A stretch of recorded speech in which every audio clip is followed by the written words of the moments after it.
Trampa 7. La simulación, el intento de ser buena, la normalización de lo anormal. A medida que se desarrolla el cuento, la niña es castigada por el hecho de ir a la iglesia calzada con zapatos rojos.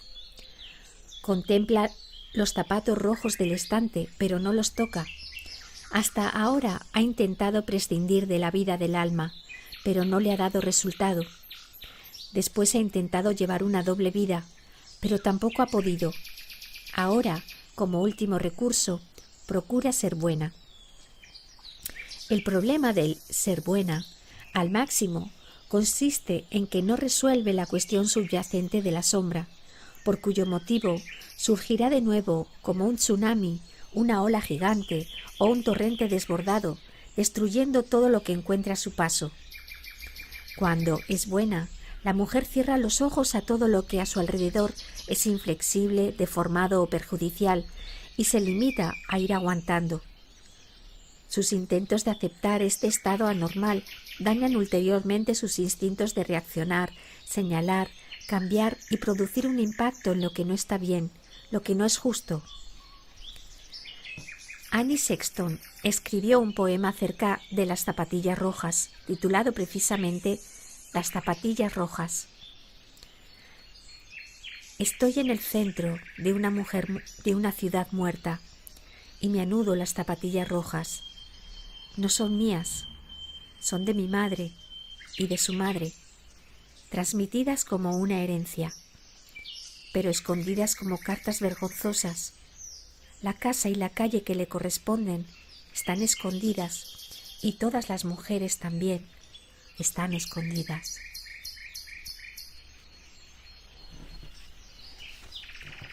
En el hecho de ser buena, ordenada y obediente en presencia del peligro interior o exterior, o con el fin de ocultar una grave situación de la psique o de la vida real, priva a una mujer de su alma. La aísla de su sabiduría y de su capacidad de actuar.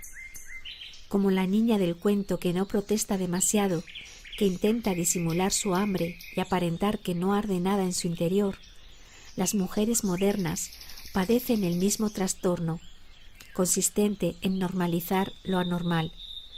Se trata de un trastorno que está a la orden del día en muchas culturas.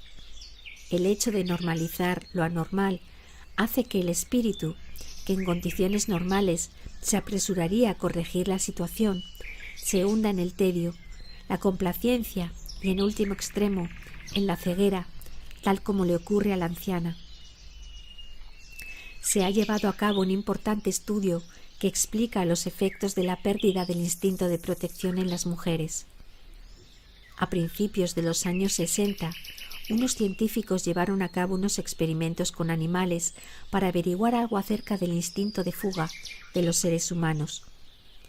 En uno de los experimentos, conectaron unos cables eléctricos a una mitad del fondo de una jaula de grandes dimensiones, de tal manera que un perro introducido en la jaula recibía una descarga cada vez que pisaba el lado derecho de la jaula. El perro aprendió rápidamente a permanecer en el lado izquierdo de la jaula. Después se conectaron unos cables eléctricos al lado izquierdo de la jaula y se desconectó el lado derecho. A continuación, se conectaron cables a todo el suelo de la jaula para que se produjeran descargas al azar, de tal forma que donde quiera que se tendiera o permaneciera de pie, el perro pudiera recibir una descarga. En un primer tiempo, el perro se mostró confuso y en un segundo se aterrorizó. Finalmente el perro se dio por vencido y se tendió, recibiendo las descargas tal como venían sin tratar de escapar ni esquivarlas. Pero el experimento aún no había terminado. Después se abrió la puerta de la jaula. Los científicos esperaban que el perro saliera corriendo, pero éste no lo hizo.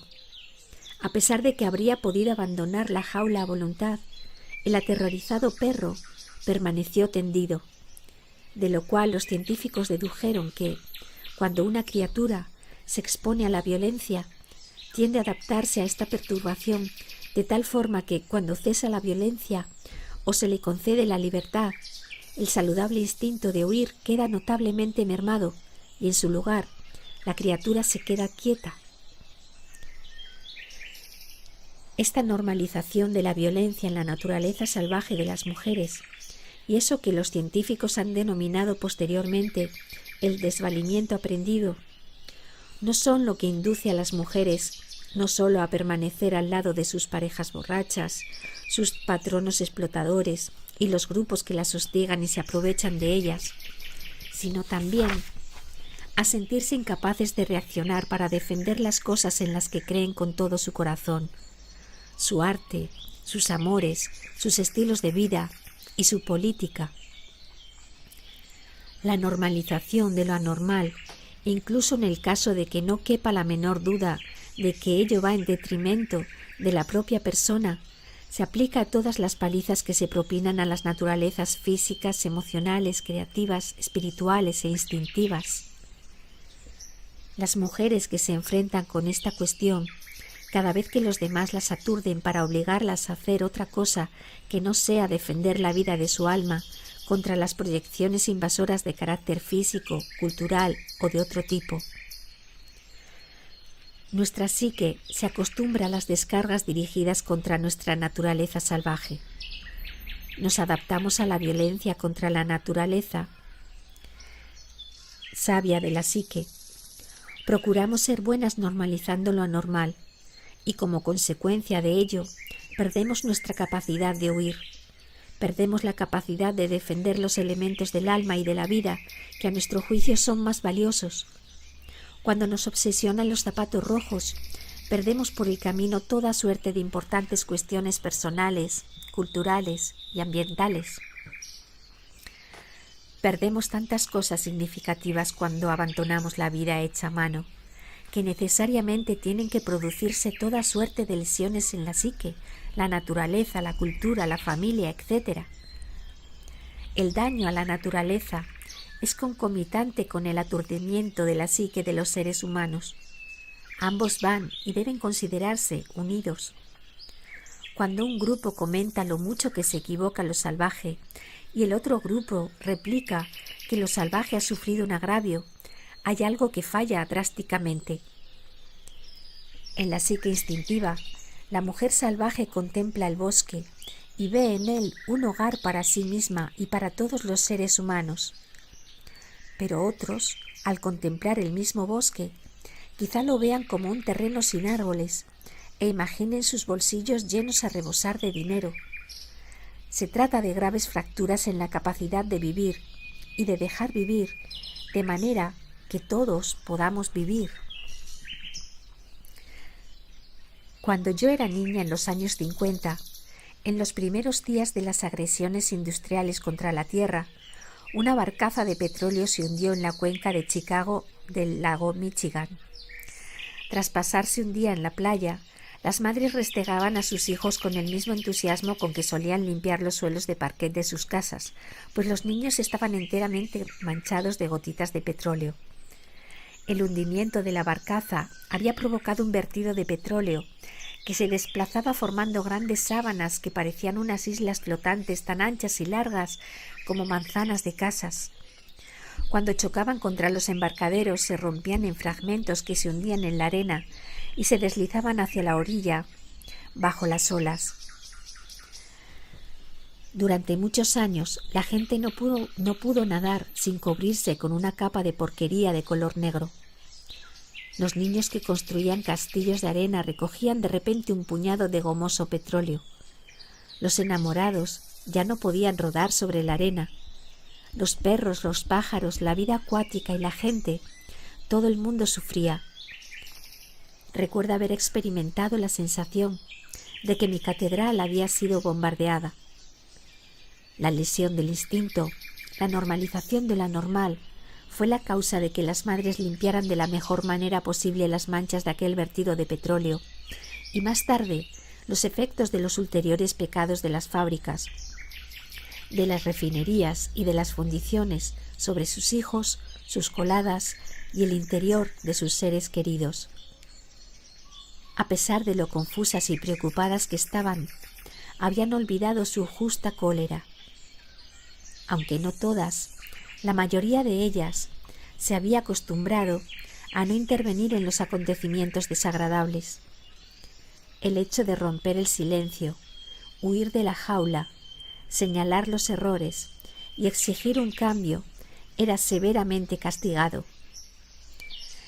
Sabemos por otros acontecimientos parecidos que se han producido a lo largo de nuestra vida que, cuando las mujeres no hablan, cuando no hablan suficientes personas, la voz de la mujer salvaje enmudece y, por consiguiente, en el mundo enmudece también lo natural y lo salvaje. Y al final enmudecen el lobo, el oso y los depredadores. Enmudecen los cantos, los bailes y las creaciones. Enmudecen el amor, las reparaciones y los abrazos, privados del aire puro, el agua y las voces de la conciencia. Pero en aquellos tiempos, y todavía con demasiada frecuencia hoy en día, a pesar de que las mujeres experimentaban una profunda nostalgia de la libertad salvaje, por fuera seguían fregando la porcelana con lejía, utilizando limpiahogares cáusticos, quedándose, tal como decía Sylvia Plath, atadas a sus lavadoras Bentix. Allí lavaban y enjuagaban sus ropas en agua demasiado caliente para la piel humana y soñaban con un mundo distinto. Cuando los instintos resultan heridos, los seres humanos normalizan repetidamente las agresiones, los actos de injusticia y de destrucción que se cometen contra ellos, sus hijos, sus seres queridos, su tierra e incluso sus dioses. Esta normalización de lo vergonzoso y lo ofensivo se rechaza estableciendo el instinto herido. Cuando el instinto se restablece, regresa a la naturaleza integral salvaje. En lugar de bailar en el bosque con los zapatos rojos hasta que la vida se convierte en una tortura absurda, podemos regresar a la vida hecha a mano, a la vida enteramente significativa, hacernos nuevamente las zapatillas, dar nuestros paseos y conversar en la forma en que nos es propia. Aunque no cabe duda de que se aprenden muchas cosas, disolviendo las propias proyecciones. Eres cruel, me haces daño, y contemplando hasta qué extremo nosotras somos crueles y nos hacemos daño. La investigación no tiene en modo alguno que acabar aquí.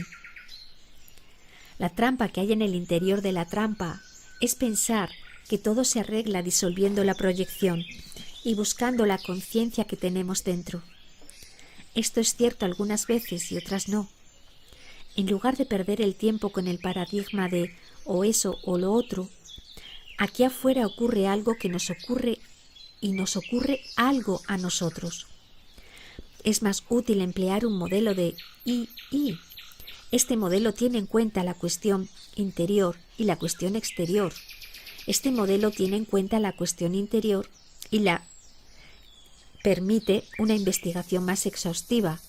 Es mucho más curativo en todas direcciones y presta su apoyo a las mujeres para que pongan en tela de juicio su status quo con más confianza, para que no miren únicamente a sí mismas, sino que miren también el mundo que accidental, inconsciente o maliciosamente ejerce presión sobre ellas. El paradigma I no debe utilizarse como modelo de reproche al propio yo o a los demás, sino más bien como un medio de sopesar y juzgar el sentido de la responsabilidad, tanto interior como exterior, y lo que se tiene que cambiar, pedir o sombrear. Detiene la fragmentación cuando una mujer trata de reparar todo lo que tiene a su alcance, sin menospreciar sus propias necesidades ni apartarse del mundo. Muchas mujeres consiguen en cierto modo resistir en estado de cautividad, pero viven media vida o un cuarto de vida o una milésima parte de vida. Lo consiguen, pero a costa de vivir amargadas hasta el final de sus días. Es posible que se desesperen y, como un niño que se ha pasado el rato llorando desconsoladamente sin que nadie acuda a consolarlo, pueden hundirse en el silencio y en una desesperanza mortal. Después sobreviene el cansancio y la desesperación. La jaula está cerrada. Te acompaña en la lectura Gabriel Robles.